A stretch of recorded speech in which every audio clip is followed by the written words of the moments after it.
a couple things I want to share with you. I mean, between friends. Right? Okay? So, I just want to share a few things, and Dixie sent me something here that she sent out to everybody and kind of gave a little outline, and boy, if I followed all that plus the things I had, we'd be here till Sunday morning. But I'll share a few of those things. What's that? You're going to be here till Sunday. We can camp out. Yeah, we can camp out. We could have a camp out. Overnighters. All right. Just if you forgot or if you're new and don't know who I am, I'm Rick Just. I was here from 94 to 2001. My wife, Mary Lou, and our 3 boys at home at the time, Todd, Harry, and Kyle. And growing up, I grew up in a little old church, a little old tiny North American Baptist church, actually, in Marion, Kansas. And it was there I got saved when I was in VBS. You understand saved language here? Yeah, I think you do. We talked about it many times. And it was in VBS that I got saved, said yes to Jesus, and grew up in a Christian home. And Mary Lou and I got married when we were 12. And, last Sunday we celebrated 40 years. 40 years.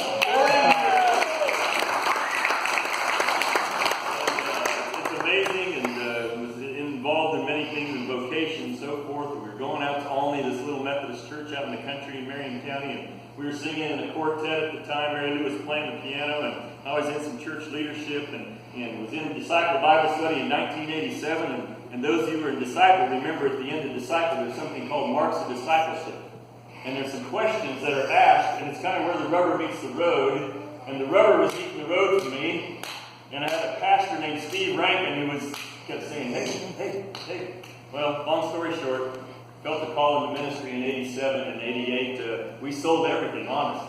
We sold everything. I was a purchasing manager at St. Joe Hospital. Some of you remember that. Mary Lou was a branch manager of the bank in Hillsboro, and our kids, well, we only had 2 at the time. And we sold everything and all, and we took off for Chicago. Don't never say never, all right? So we're in Chicago 6 years, had to do undergrad and seminary and that kind of stuff. And while we're up there, I get this phone call from a guy named John Seville. Anybody remember John Seville? John Seville was the district superintendent at the time. I get this phone call. Hey, Rick. This is the call. So I'm going, okay. And he said, hey, we think we have a place for you. I said, oh, really? We had no idea. I'd been praying, honestly, for a single point charge, meaning one church, not 2, not 3, not a multiple charge thing. Mary Lou was praying for the house. We were blessed with both, in the sense that he calls and says, we have a place for you in Salina. Salina? I mean, that's bigger than Olney. Salina. And they mentioned Grand Avenue, and I was waiting for a second church. No, just Grand Avenue. And some of you remember we came back and we had a little meeting, and next thing you know, we're moving from Chicago to Salina over here on 12th Street. And what a great 7 years that we had. I mean, my first appointment couldn't have been any better. Loved every minute of it. Well, pretty much every minute of it. And I mean, honest, it was wonderful. Worked alongside so many great people in the life of this church and in this community, Lord, including yourself, brother. It's good to see you. And other pastors that we got to do things with. And just a wonderful time. 7 years, that's a perfect number, by the way, biblically. And so it was a perfect number for us here at Grand Avenue. It's perfect for our kids coming here. Kyle, when we moved here, he was 4 years old. Todd was going into high school. Eric was going to be in the middle school, junior high. Back then, Salina Central had unbelievable football. We talked about it, brother. Number 72 played on the line. Yeah, and number 80, our boy, and then Eric played. And I mean, two championships for the 2 boys. Yeah, it was awesome. And you were so gracious because you got to spend some time at these places and do ministry with the crowd. And I figured if RDS, Mark Connor, could yell at the refs, I could too. And so we had a wonderful time in our time here, and it was perfect time for ministry. Some of you remember when I had to drive back and forth to Wichita that first year for CPE, and I had to go there and spend the night, and and Dixie was in charge. I mean, she was the second. You know how that works. You left it all for me. Yeah, I did. And I blessed because I knew she had it going on. So I really appreciate our time, Dixie, that we had together. But I got here and there was a little bit of this. So when I came and at first, there was some people out there going, "Oh, so you're on Grand Avenue," But isn't that the church north of the tracks? And I thought, yes, it is. And so what? So what? And if you recall, God blessed some wonderful time. As we did ministry in this North End, and we put together something called the North Salina Pastors Association with some of the preachers up in this end of town. We did some things together, if you recall, with some of the churches here and then across through the city and so forth, and just had a wonderful time. And, met so many people, and I'll never forget the Thursday morning crew. There has never been a church anywhere that I've been to or have overseen as far as some leadership stuff that had the Thursday morning crew like Grand Avenue. And I hear that that's continuing with some people who just are here all the time. And what I mean by that is every Thursday morning, before the sun came up, there were these that came to clean the church. Helen was one of us. And coming to clean the church. Atha Bland. Remember Atha? That little feisty thing? And Christina Kresge. By the way, I'm doing her granddaughter's wedding next year. In Wichita. Sarah. Thank you very much. I want to write that down. And Joanne Haynes. Christina Kresge, I already said that. We had Curtis Walters, Gene Brown, Frank White, just a bunch of them. It was so much fun. Wanda Winter, I believe. Ivan Norman. Ivan and Lily, of course. Oh, yeah, they lived here. Ivan and Lily. I'm not sure if Don and Jerry, I'm not sure if they were in on that Thursday morning crew, but there was incredible. It was clean, spotless, wonderful. Just never had a group like that before.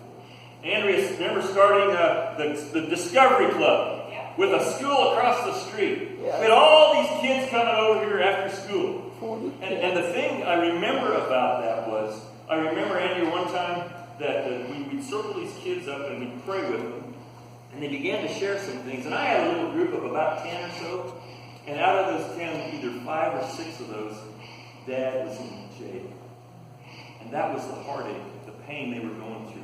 But we were able to build some relationships with them. That was a great time. Just needed a hug. We'd be sued nowadays. I hate that you can't give somebody a hug. For Pete's sake, people need a hug. All right? And so they need some love. Confirmation classes. Some of your kids went through confirmation classes. We went to Eureka Springs. We went to Arkansas. Janice, yeah. I think Amanda went, Travis went, some others. We went down there, had a good time. And some of the disciple classes, I don't know how many disciple classes I've taught, but many of you being a part of disciple Bible study and youth groups and all. I remember funerals and baptisms. You know who my first funeral was here? You'll never know. Why would you know? You remember a guy by the name of Bob Murnahan? Wasn't he a carpet guy? Carpet guy? He was my first funeral here. Those are weird things you remember, but it was Bob, Bob Murnahan. And the first wedding, however, this is a hoot. You won't know them, and I can't even tell you their names. Jeff Armstrong. Huh? Jeff Armstrong. Whoops. Sorry, Mom. How did you remember that? Did you look it up? No. You remembered? Wow. I remember you were here for Angle Conference, and you came over to meet with Jeff and his fiancée, and you slipped away from the bison. I went to Yes, from Chicago. Yes. That's so funny. That was the I first fly time from I Chicago, met you. yes. And you set it up, I think. Yeah. And I came from annual conference and I came and met with them. Here's something I learned from that first wedding, is to ask this question. And how many times have you been married? Before? You just learned some things to ask that would have made my counseling a little bit different on some of the questions. But, you know, it's just one of those things. I can't believe you do that. But you learn things along the way. We had a funeral here. You remember Sylvia Smith? Yeah. Oh, yeah. Little Sylvia sit right over here and have her ear on, you know, and have that hearing aid thing turned up really loud. And we had this funeral, and some nice things were really said about this person who passed away. And we were down in the gym, and Sylvia says, "Wow," she said, I hope they can say some nice things about me." And I said, "Are you kidding me, Sylvia? The day won't be long enough to say all the good things about you." You remember her. Yes. What a saint of the church, you know. I just had to laugh at that. You remember Chester Bland? I mentioned Athan. So I'm going to pray for Chester Bland. He's not doing well. It's toward the end of his life. And I asked him towards the end there, "Is it okay? It'd be all right if I pray with you?" He said, "Just don't make it too long." Okay. Yeesh. Frank White used to be back there, and so I remember one day he's back there, and I said, "I see something like this," and I look back there, and he's waving the Chiefs flag. And one Sunday morning, I'm up here, and do you remember this during the time when I was here, we would have the prayer requests. They would put those in the offering plate, and they'd bring them, and I'd take them out, and they'd come up, and during the offering, I would read you, and then I would lift up prayer requests. And Art Petty, remember Art? Yes. Art Petty, God bless him. I get this little note on the prayer request card. Chiefs start at noon. You know, like I didn't know it was Art who wrote that. But some of those things, mission breakfast, I think, is that still going on Sunday mornings? I didn't know if they were. The chicken noodle dinner is still doing that. Yeah. Thursday every October. Right? Yep. Thursday? October 12th. Or second? Second. Okay, second Thursday. Okay, yeah. All those kind of things. And, you know, it was just a wonderful time of ministry here. And then all of a sudden I get another phone call. Well, it's another DS call. And he said something about a place called Leota. And I said, "Could you just exactly tell me where Leota is?" And so we moved from here in 2001 and went out to Western Kansas for 8 years, actually. Wonderful, wonderful people out there. Met some great folks, and moved then on in 2009 over to Mulvane. For 5 years out of Mulvane, I was then called to be a district superintendent. Can you believe that? Coming out of Grand Avenue here, and also get to be was a district superintendent. So, you know, in our minds, we moved again, and, you know, thinking about the things as a district superintendent in the Wichita area and what all that meant. And I no more had got my feet wet as a district superintendent. And the bishop, as I was having a conversation with him, and we talked about some things with churches that I was overseeing, and he said, "Is there anything else?" I said, "No, I think that's about it." And he leans forward. It's a Bishop Jones, and he leans forward. I've seen that look before. I thought, what did I do? And he leans forward. He says, "I want you to think about going to Asbury." And I said, "Oh, Bishop!" Because, I mean, I just had barely got into this DS stuff. And Asbury Church there in Wichita is a big church, and Dennis Walls had been there 21 years, and you follow a guy who's been somewhere for 21 years, you might as well slit your throat and put the blood out there on the altar. And so he said, "I want you to think about that, pray about that." And I come home, asked my to do that. I was in a fog. It was like, what just happened? And long story short, became, this district super, said yes to the Asbury thing, and we're serving at Asbury, and God help us all, but that's our plans to end in Asbury in Wichita at this time. But it's been a great ride. It's been a really, really great ride, great ministry, and loved every minute of it. Well, most minutes of it.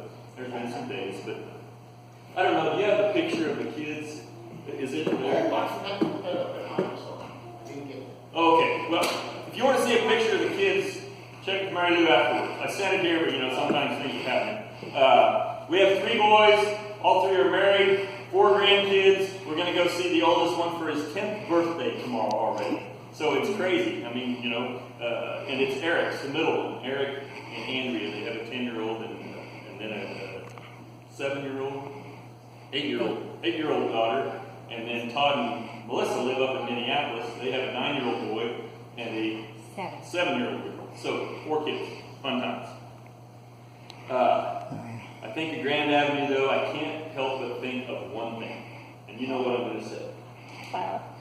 There was a phone call one night, November 2, 1995.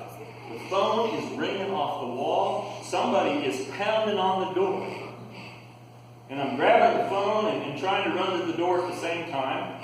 I hear something from the police department, and I go to the door also, and it's Terrence Newman, who used to live right over here. Remember Terrence Newman? Who stopped giving his 10% to Grand Avenue for living next door and playing for the Cowboys? Anyways, Terrence Newman, who played ball with our boys and all, pounding on the door. Your church is on fire. And when it's 12:30 to 1, somewhere in there, you're kind of, well, you wake up in a hurry. So we got over here, and we have fire department, we have police and everything, and smoke's billowing out of here. Next thing you know, they're up there, right up where that fan is, just to the back a little ways with the chainsaw, and they're just cutting a big hole in there, and smoke's just billowing out.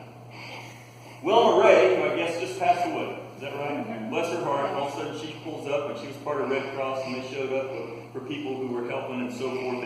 And here's this church has been on fire. Now, it didn't burn where everything fell down, but everything in here, it started in that furnace room back there and worked its way across, came across here, came down, everything was burnt here. My guitar turned into Melt City, and I had a cup sitting on the pulpit here, and it went, and all this stuff, it was glass everywhere, water everywhere, smoke everywhere, and it was a mess. The next morning, all we could really say was, 6:30 in the morning, I call Mark Connor. He's our DS at the time. Well, when a DS gets a call at 6:30 in the morning, they're going, what have you done? Well, he was glad that it was only the church that had burned. Instead of me doing something I shouldn't have. So I tell him about the church, and we gathered. Those of you who were here at the time, remember, we gathered here, and we observed, and it was a mess, and we started putting plans and everything together, and so forth, and we mourned. We went down to the other end. I grabbed a guitar, and we played just a little bit, and I kind of fell apart for a little bit, and we prayed and played and sang and whatnot, and we just figured, okay, we have this gym. We're going to worship in the gym. Set up, and we had people from town, churches, all sorts of people from the community. Huff Organ gave us an organ. You remember that, some of you folks? We had a piano. We had a, was it us, our own? Or else maybe it was this cloud and oak. I don't remember. But we had a keyboard down there. It's from the Only Boys, the old keyboard. Oh. And different things. And anyways, we set up down at the other end, and we had church for a year down there. Meanwhile, we did a restoration project. Well, those of you who've been a part of Grand Avenue would remember that used to be a flat roof on that education wing. Used to be some ugly paint. There used to be some very, very, very bad windows. Variety of things. Well, long story short, we pitched the roof. We put new Pella windows in. Repainted. And look at this sanctuary. It's awesome.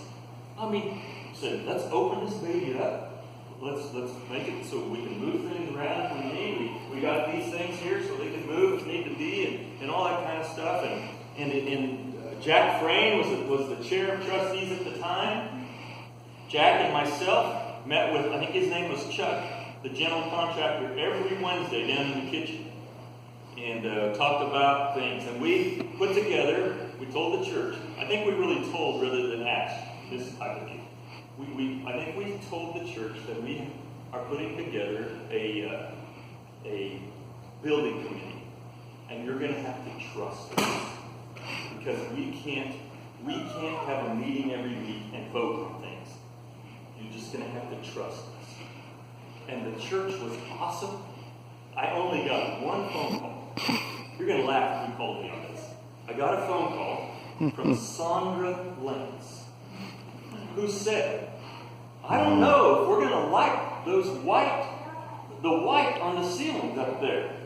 I said, Sandra, you're blind. Remember? She was legally blind because of lupus, and she, I think, was actually in Hawaii on a vacation. I mean, I just remember getting this crazy phone call from Sandra, and I thought, Sandra, you're so funny. And that was the only call, and she was fine with it afterwards. I think she was giving me a hard time more than anything. But Probably. you know, we went through the legal pieces, had to go to depositions, and Dixie was scared to death. She was going to have to go to court. I remember. Yes. Remember? And I had to go, and some of that kind of stuff. Aw. Anyways, we have this first Sunday after the fire. I found the sermon. Look, it's on a piece of. Look at this. You had some family. I don't know what the deal here. We had some of Mary's family over, and I have to put something together for Sunday morning following the fire. What are you going to do? And so I pulled this out, November 5, 1995. And it was the passage in Daniel. Daniel chapter 3. Do you remember that passage? Shadrach, Meshach, and